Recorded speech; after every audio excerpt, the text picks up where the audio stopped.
দপ্তরি আর শিক্ষকদের চরম অবহেলায় স্কুল প্রাঙ্গণে অগ্নিদগ্ধ হয়ে প্রাণ গেছে 5 বছরের শিশু সামিয়ার। চাঁদপুরের তেতোয়া প্রাথমিক স্কুলের মাঠে ময়লার স্তূপের আগুনে শিশু শ্রেণীর শিক্ষার্থী সামিয়া দগ্ধ হলে তাকে বাঁচাতে কার্যকর পদক্ষেপ নেননি শিক্ষকরা। তদন্তে অবহেলার প্রমাণ মেলায় 8 শিক্ষককে বরখাস্ত ও দপ্তরির চুক্তি বাতিল করা হয়েছে, জানিয়েছে শিক্ষা অফিসার। অভিযোগ নাই, বন্দার উপর আছে, কেন বন্দারা সচেতন ছিল না? কান্নাজড়িত কণ্ঠে এমন প্রশ্ন শিশু সামিয়ার মায়ের। স্কুলে যাওয়ার আগ্রহে সেদিন নিজে নিজেই পোশাক পরেছিল 5 বছরের সামিয়া। পড়ার টেবিলে এখনো পড়ে আছে নতুন বই। সে সবই এখন বিষাদের স্মৃতি। গত 21 জানুয়ারি তেতোয়া প্রাথমিক স্কুলের মাঠের আবর্জনায় ধরানো আগুনে দগ্ধ হয় শিশু সামিয়া। 5 দিন পর ঢাকা মেডিকেলের বার্ন ইউনিটে মৃত্যু হয় তার। তদন্তে নেমে চরম অমানবিক আচরণের তথ্য পেয়েছে কমিটি। প্রতিবেদনে জানা যায়, নিয়ম ভেঙে স্কুল চলার সময় ময়লার স্তূপে আগুন দেয় দপ্তরি। নজরদারি না থাকায় আগুনের কাছাকাছি এসে অগ্নিদগ্ধ হয় সামিয়া। শিশুটির জামার আগুন নেভাতে উপস্থিত 8 শিক্ষকের কেউই পানি ঢালা, কাপড় চেপে ধরা বা অন্য কোনো কার্যকর পদক্ষেপ নেননি, বরং জামা কাটার জন্য কাঁচি আনতে বাড়ি যান একজন। অবহেলার জেরে শিশুটির শরীরের অনেক অংশ পুড়ে যায়। এক প্রতিবেশীর সহায়তায় সামিয়াকে হাসপাতালে নেন তার বোন। তদন্ত প্রতিবেদন পাওয়ার পর দপ্তরের সুমন মজুমদারের চুক্তি বাতিল ও উপস্থিত 8 শিক্ষককে সাময়িক বরখাস্ত করা হয়েছে। পাশাপাশি প্রধান শিক্ষক মাসুক হাসানকে বরখাস্ত করতে বিভাগীয় কর্মকর্তার কাছে সুপারিশ করা হয়েছে। শিক্ষকদের উচিত ছিল তাকে পানি দিয়ে আগুন নিভিয়ে তাকে আবার ডাক্তার কাছে নিয়ে যাওয়া, কিন্তু শিক্ষকরা সেটা করে নাই। এটা অমানবিক কাজ করছে, সেজন্য তারা তাদের দায় এড়াতে পারে না। শিশু সামিয়ার করুণ মৃত্যুর জন্য শিক্ষকদের সচেতনতার অভাবই দায়ী, বললেন ফায়ার সার্ভিস কর্মকর্তা। খেতে শরীরে আগুন লাগলে আমরা যা দেখবো, তৎক্ষণাৎ ভিজা মোটা কাপড় দিয়ে তাকে ঢেকে দেবো, মোটা কম্বল দিয়ে অথবা মোটা কাপড় দিয়ে ঢেকে দেবো।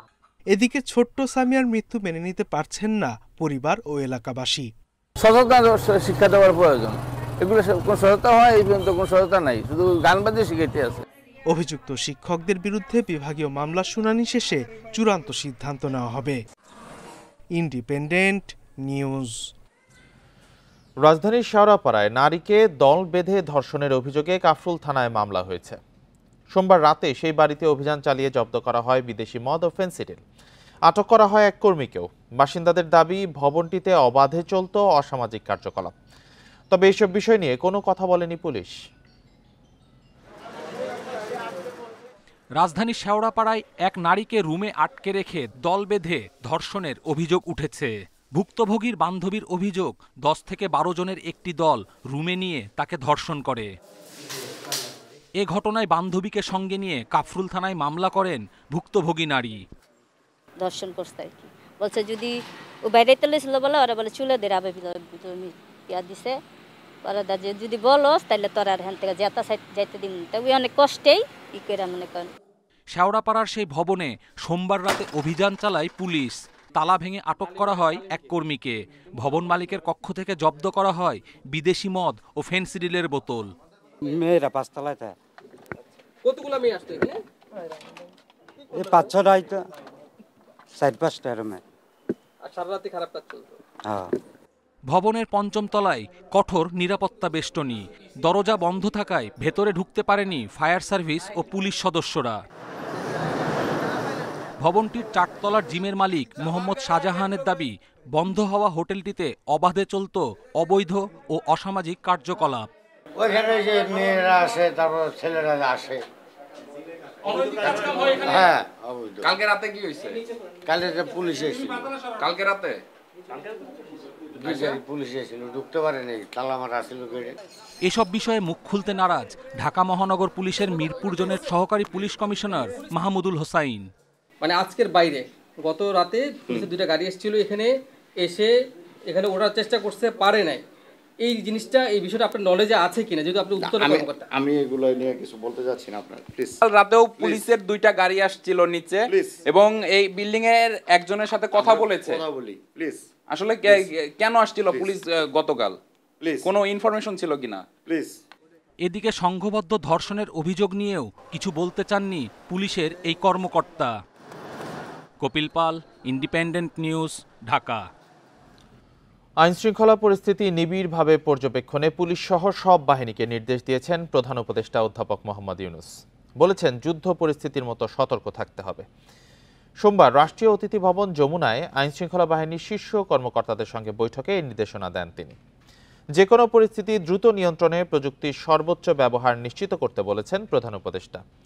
পরিস্থিতি পর্যবেক্ষণে একটি কমান্ড সেন্টার গঠনের নির্দেশও তাঁর, যেখান থেকে পুলিশ ও অন্যান্য বাহিনীগুলোর মধ্যে সমন্বয় করা হবে। এছাড়া থানা পর্যায়ে সমন্বয় করতেও কাজ করবে এই কমান্ড সেন্টার। বাহিনীগুলোর প্রধানদের সতর্ক করে প্রধান উপদেষ্টা বলেছেন, চলতি বছর বাংলাদেশের জন্য অত্যন্ত গুরুত্বপূর্ণ। কাউকে অরাজকতার সুযোগ দেয়া যাবে না। বিশৃঙ্খলা তৈরির জন্য ক্ষমতাচ্যুত স্বৈরাচারের ঘনিষ্ঠরা বিপুল অর্থ ব্যয় করছে বলেও যোগ করেন অধ্যাপক ইউনূস।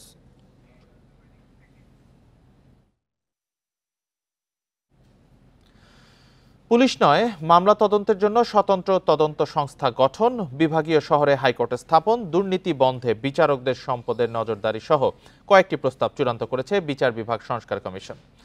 কাল প্রধান উপদেষ্টার কাছে এসব প্রস্তাব জমা দেওয়া হবে। সবচেয়ে গুরুত্ব দেওয়া হয়েছে বিচারপতি নিয়োগে বিশেষ আইন ও আলাদা বিচারিক সচিবালয় গঠনে।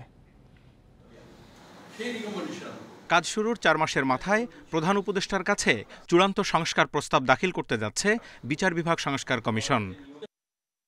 17 ভাগে বিভক্ত সুপারিশের মধ্যে প্রথমেই রয়েছে উচ্চ আদালতে বিচারক নিয়োগে বিশেষ আইন, যা এরই মধ্যে অধ্যাদেশের মাধ্যমে আইনে রূপান্তর করেছে সরকার। এছাড়া অ্যাটর্নি জেনারেল থেকে জেলা আদালতের পাবলিক প্রসিকিউটরদের স্থায়ী নিয়োগে আইন করা, বিচার বিভাগের জন্য স্বতন্ত্র সচিবালয়, আলাদা বাজেট সহ কয়েকটি প্রস্তাব দিয়েছে কমিশন। বিচার বিভাগকে স্বচ্ছ এবং সুন্দর করতে হলে আজ আমাদের উচ্চ আদালত সম্পর্কে যে জনমনের নিদারুণ অশান্তি এবং প্রশ্ন, সেখানে স্বচ্ছতা, দুর্নীতিমুক্ত পরিবেশ যদি আমরা করতে না পারি, এই জন্য আমরা 1 নম্বরই আমাদের এজেন্ডার যেটা করেছি, সুপ্রিম কোর্টের বিচারক নিয়োগ, শৃঙ্খলামূলক ব্যবস্থা ও অপসারণ। দুর্নীতি বন্ধে 3 বছর পরপর বিশেষ কমিটির কাছে বিচারপতিদের সম্পদের হিসেব দেওয়া ও তা প্রকাশের প্রস্তাব কমিশনের। বিচার প্রার্থীদের ভোগান্তি কমাতে বিভাগীয় শহরে হাইকোর্ট এবং উপজেলা পর্যায়ে আদালত স্থাপনের প্রস্তাবও রয়েছে। উপজেলা কোর্টকে আমরা ডিসেন্ট্রালাইজেশন করে নিয়ে যেতে চাচ্ছি। আমরা হাইকোর্টকে মানুষের দোরগোড়ায় নিতে চাচ্ছি। একটা এজলাসে 2 জন বিচারক 2 বেলায় উঠে, তাহলে কর্মঘণ্টা কতটুকুন ইউটিলাইজ করতে পারলো বিচারকের জন্য। তো এক্ষেত্রে আমরা বলেছি অবকাঠামো বিনির্মাণ করতে হবে। তবে কয়েকটি সুপারিশ নিয়ে ভিন্ন মত জানিয়েছেন আইনজীবীরা। পলিটিক্যাল অ্যাফিলিয়েশন নাই এরকম মর্মে তো কোনো কিছু নাই অর্ডিন্যান্সে। তারপর বয়স দেখেছে 45, তো 45 বছর বয়সে বেশিরভাগ লোকই এখানে জজ হতে চাইবে না। তাই ইতিমধ্যে 32 বছর বয়সে তার অনেক বেশি ভালো প্র্যাকটিসের যদি সম্ভাবনা থাকে, কেন জজ হবে? কমিশন মনে করে তাদের বেশিরভাগ সুপারিশ অন্তর্বর্তী সরকারই বাস্তবায়ন করতে পারবে। Zahidul Bashar, independent news, Dhaka. টঙ্গীর তুরাগ তীরে বিশ্ব ইজতেমার প্রথম পর্বের দ্বিতীয় ধাপে চলছে বয়ান ও জিকির। ইবাদত বন্দেগীতে সময় কাটছে মুসল্লিদের। 22 জেলার মানুষ এই ধাপে অংশ নিচ্ছেন। ফজরের নামাজের পর বয়ান করছেন পাকিস্তানের মাওলানা উবায়দুল্লাহ খুরশিদ। সকাল 9:45টায় তালিমের মোজাকারা করবেন ভারতের মাওলানা জামাল। বাদ আসর বয়ান করবেন ভারতের মাওলানা জুহাইরুল হাসান। এরপর যৌতুকবিহীন গণবিয়ে হবে। ইজতেমা ময়দানে আছেন 72 দেশের 3000-এর বেশি বিদেশি মুসল্লি। সার্বিক নিরাপত্তায় কাজ করছে আইনশৃঙ্খলা বাহিনীর 10,000 সদস্য। আগামীকাল আখেরি মোনাজাতে শেষ হবে প্রথম পর্বের দ্বিতীয় ধাপ। নিজের ভুল সংশোধন করার জন্য আসছি। আল্লাহ পাক আমাদের বিশ্ব মুসলমান ভাইদেরকে সবাই একত্রিতভাবে এখানে আসার সুযোগ করে দেব। আমরা আসছি আল্লাহর জন্য, আমরা মানুষকে দেখাতে আসছি নাকি, এই জন্য তাবলীগ জামাত অনেক স্বতঃস্ফূর্তভাবে এখানে পালন হয়। ইজতেমা ময়দানের আরো খবর জানাতে যোগ দিয়েছেন সহকর্মী আদিলুর রহমান। আদিলুর, ইজতেমা ময়দানে এই মুহূর্তে কি চলছে?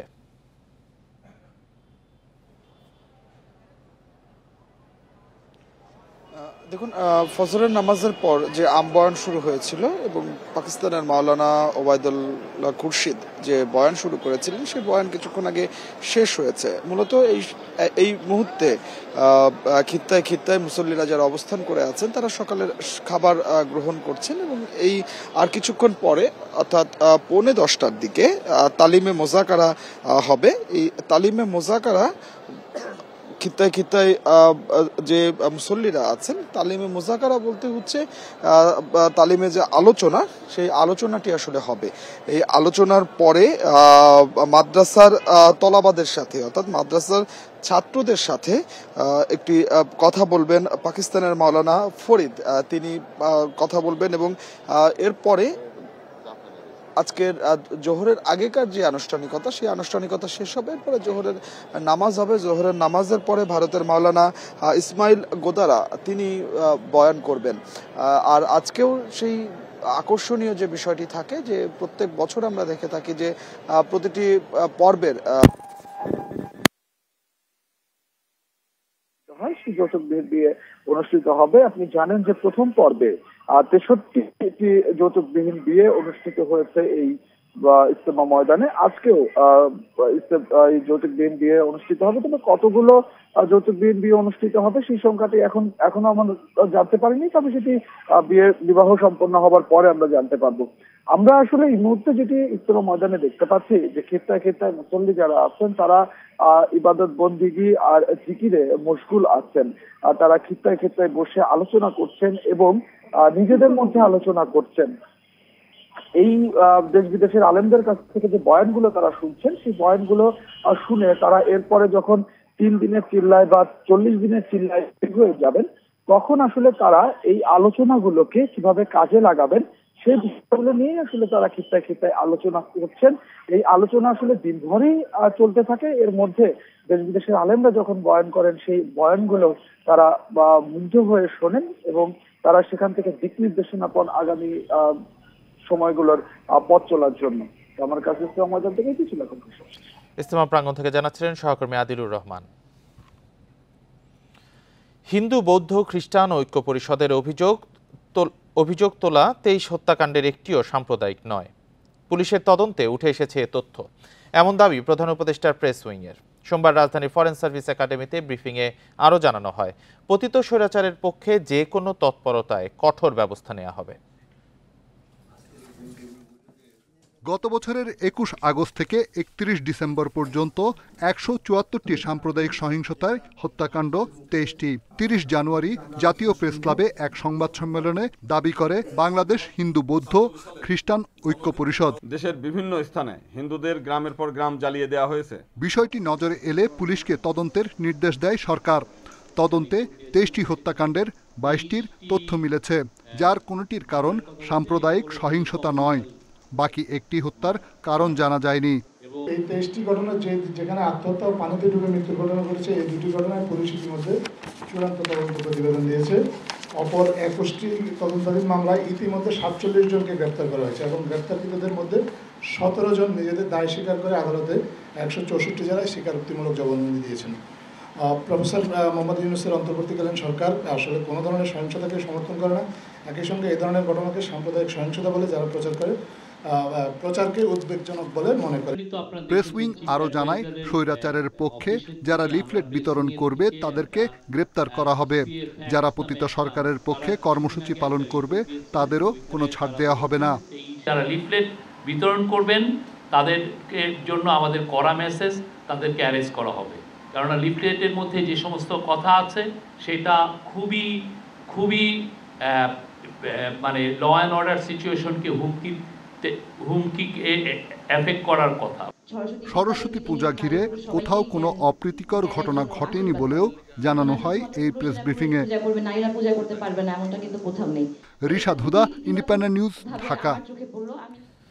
ইতালির পথে ভূমধ্যসাগরে নিহত 23 জনের 10 জনই মাদারীপুরের রাজৈরের।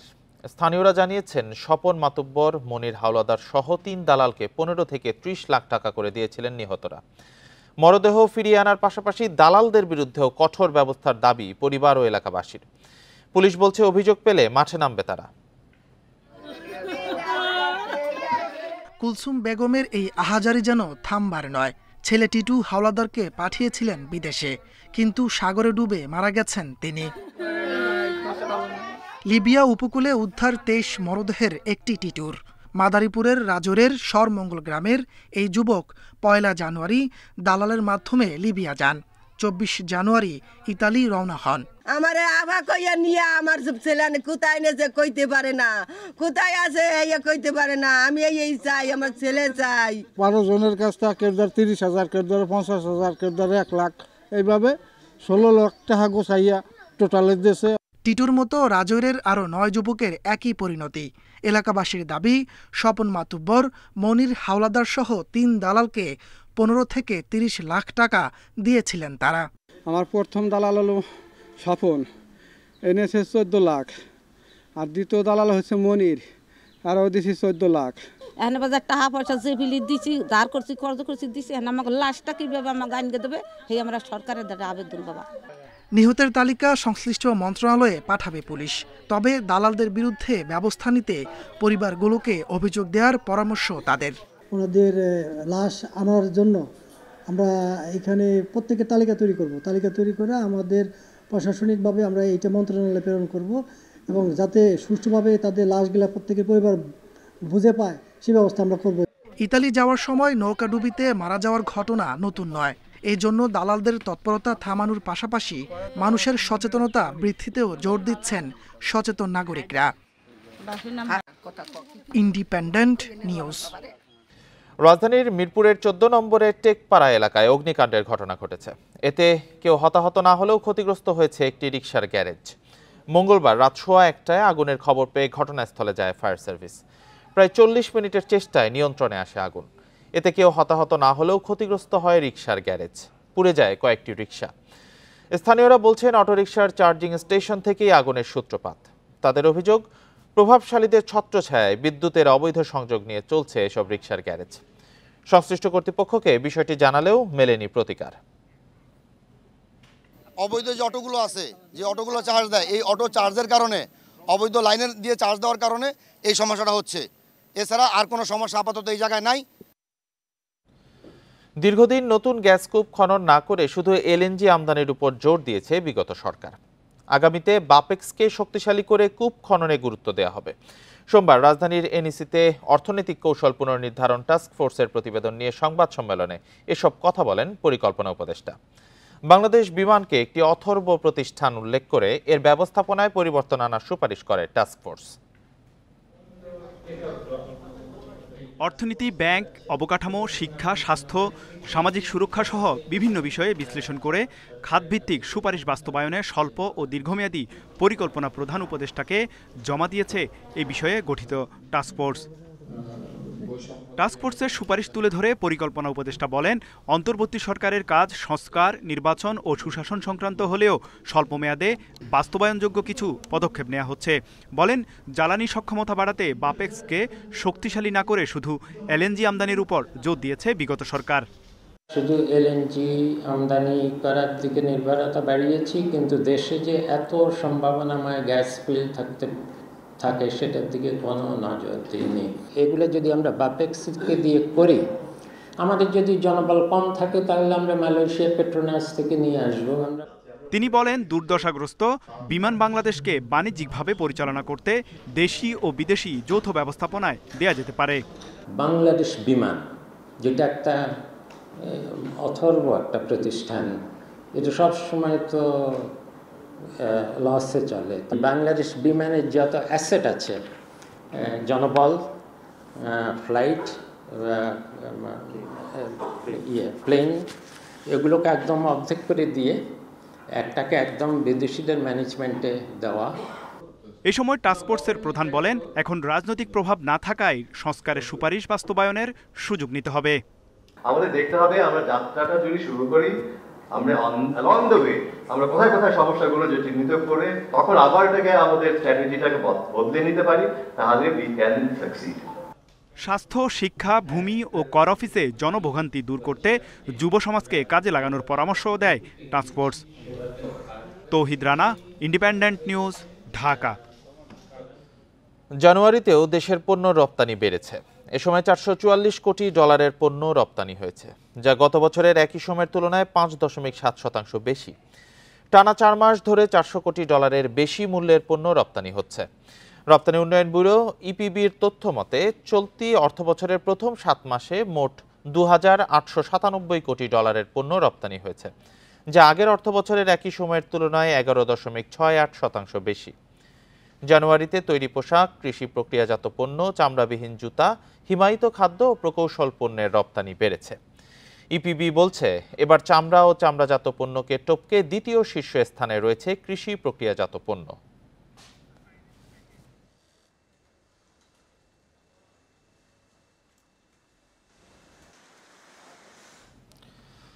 সম্প্রতি চট্টগ্রাম বন্দরে বিনিয়োগের আগ্রহ দেখিয়েছে কয়েকটি বিদেশি নামকরা প্রতিষ্ঠান। ওয়ার্ল্ড ইকোনমিক ফোরামে প্রধান উপদেষ্টা প্রফেসর ইউনূসের সাথে বৈঠকে চট্টগ্রাম বন্দরে বিনিয়োগের বিষয়ে আলোচনা করে তারা। অর্থনীতির জন্য এটি ইতিবাচক হলেও বিশেষজ্ঞরা বলছেন, দেশের স্বার্থ বিবেচনায় সতর্কতার সাথে সিদ্ধান্ত নিতে হবে। চট্টগ্রাম বন্দরের টার্মিনাল পরিচালনায় যুক্ত আছে সৌদি আরব ভিত্তিক RSGTI। এবার বে টার্মিনাল, লালদিয়া চর টার্মিনাল, মাতারবাড়ি টার্মিনাল সহ বেশ কিছু কর্মকাণ্ড পরিচালনায় আগ্রহ দেখিয়েছে বিশ্বখ্যাত কয়েকটি প্রতিষ্ঠান। সম্প্রতি সুইজারল্যান্ডের ডাভোসে প্রধান উপদেষ্টার সঙ্গে চট্টগ্রাম বন্দরে বিনিয়োগের বিষয়ে আলোচনা করে কয়েকটি প্রতিষ্ঠান।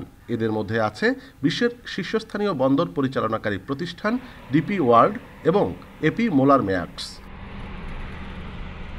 বন্দর কর্তৃপক্ষ বলছে, দেশের অর্থনীতির সাথে তাল মেলাতে সরকারের নীতিগত সিদ্ধান্ত বাস্তবায়নে কাজ করবে তারা। এক্ষেত্রে বন্দরে লাভের বিষয়টিও দেখা হবে। বিদেশি বিনিয়োগ এটা সরকারের পলিসি, যেটা যে বিদেশি বিনিয়োগকে উৎসাহিত করা, তো সেই সরকারি পলিসি বাস্তবায়নের জন্য চট্টগ্রাম বন্দর কর্তৃপক্ষ যা যা করণীয় সবই করে যাচ্ছে।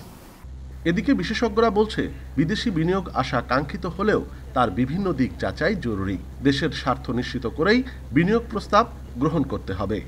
লোকজনকে প্রশিক্ষিত করতে হবে। আমরা অনেক সময় চুক্তি করি, মোটা মোটা চুক্তির বই থাকে, ভিতরে পড়ি না পড়ার ফলে এমন চুক্তি করি, পরবর্তীতে দেখা যায় যে এটা আমাদের গলার কাটা হয়ে গেছে, ওখান থেকে আমরা বের হতে পারছি না। ঢেলে না সাজাই তাহলে আমাদের যে আগামীতে যে আমাদের রপ্তানি পণ্যের জন্য যে 100টা ইকোনমি জোন আছে, সেগুলো অনেকগুলো ফ্যাক্টরি কিন্তু অলরেডি ইতিমধ্যে কিন্তু তারা কিন্তু উৎপাদনে যাচ্ছে। তো এই চ্যালেঞ্জগুলো কিন্তু আমাদেরকে সামনে আসবে। সম্প্রতি দেশের বন্দরের উন্নয়নে বাংলাদেশ ন্যাশনাল পোর্ট স্ট্র্যাটেজি প্রণয়নে জাইকার সহযোগিতা চেয়েছে নৌ মন্ত্রণালয়। অনুপম শীল, ইন্ডিপেন্ডেন্ট নিউজ, চট্টগ্রাম। দেশে চিকিৎসা নেওয়া ক্যান্সার রোগীরা যেন মৃত্যুর অপেক্ষায়। কোনো সরকারি হাসপাতালেই চালু নেই রেডিওথেরাপির আধুনিক যন্ত্র লিনাক। শুধু একটি হাসপাতালে চালু আছে পুরনো পদ্ধতির কোবাল্ট মেশিন। বেসরকারিভাবে চিকিৎসা অত্যন্ত ব্যয়বহুল হওয়ায় রেডিওথেরাপি সেবার বাইরেই থাকছেন রোগীদের একটা বড় অংশ। দেশে ক্যান্সার আক্রান্ত মানুষ 10 লাখের বেশি। এ রোগে খুব জরুরি চিকিৎসা রেডিওথেরাপি। আক্রান্তদের 75 ভাগেরই এই সেবা দরকার হয়। চিকিৎসকেরা বলছেন, মাত্র 13 ভাগ রোগী এই সেবা পান। বড় কারণ রেডিওথেরাপি যন্ত্রের ভয়াবহ সংকট। ঢাকা মেডিকেলে 14 বছর ধরে নষ্ট আধুনিক পদ্ধতির লিনাক মেশিন। পুরনো পদ্ধতির কোবাল্ট মেশিন দুটিও কাজ করে না। জাতীয় ক্যান্সার হাসপাতালেও রেডিওথেরাপি সেবা পুরোপুরি বন্ধ। অনেক পেশেন্ট আছে যাদের ট্রিটমেন্টই হচ্ছে রেডিওথেরাপি, তাইলে ওনার যে ট্রিটমেন্ট, এই ট্রিটমেন্ট উনি পেলেন না। তাইলে কি হলো, ধরেন ওনার স্টেজটা ছিল 2, সেই স্টেজটা কিন্তু বেড়ে দেখা যাবে 3-4-এ চলে যাচ্ছে। তাইলে অসুখটা কিন্তু ওনার কমছে না, বরং বেড়ে যাচ্ছে। এই 2 হাসপাতাল ছাড়া আরও 8টি হাসপাতালে রেডিওথেরাপির যন্ত্র থাকলেও কোনোটি সচল নেই। শুধু চট্টগ্রাম মেডিকেলে চালু আছে একটি কোবাল্ট মেশিন। আমাদের প্রচুর চিঠি চালাচালি অনেক কিছুই হচ্ছে যাতে মেশিনগুলো ঠিক হয়, এবং সত্যি কথা বলতে কি এগুলো বলতে আমাদের খুব কষ্ট হয়, খুবই খারাপ লাগে, কারণ এই মানুষগুলো যাবে কোথায়। শুধু তাই না, we are the oncologist, we use to treat this patient by radiotherapy, এবং তাতে তার কী লাভ হতো সেটা আমি জানি। অর্থাৎ আমি জানি যে সেই মানুষটার কষ্টটা কীভাবে লাঘব করা যেত, সেটা আমি পারছি না। সরকারি হাসপাতালে যন্ত্র কেনা হলেও নেই মেরামতের ব্যবস্থা। একবার নষ্ট হলে ঠিক করতে চলে যায় বহুদিন। আমাদের একটা উইং অথবা ডিপার্টমেন্ট থাকা উচিত, বায়োমেডিক্যাল ইঞ্জিনিয়ারিং, যারা এই ইকুইপমেন্টগুলো নিয়ে ডিল করবে। ক্যান্সার চিকিৎসার জন্য আমি মনে করি যে আরও ইনভেস্ট করা দরকার, আরও মেশিনারিজ দরকার। শুধু কেনা না, সাথে মেনটেন্যান্সের জন্য যোগ্য লোক নিয়োগ করা দরকার। বেসরকারি হাসপাতালের মধ্যে মাত্র 13টিতে রেডিওথেরাপি আছে। ব্যয়বহুল হলেও এসব হাসপাতালেও সিরিয়াল পেতে লাগে কয়েকদিন। এজন্য অনেক রোগীকে যেতে হয় বিদেশে। Hasan Misba, independent news, Dhaka. রাঙামাটির অর্থনীতিতে বড় অবদান পর্যটন খাতের। অনেক কর্মসংস্থানও তৈরি করেছে এই খাত। সংশ্লিষ্টরা বলছেন, পর্যটনের বিকাশে উদ্যোক্তাদের সুযোগ সুবিধা আরও বাড়াতে হবে, সহজ করতে হবে ঋণের শর্ত।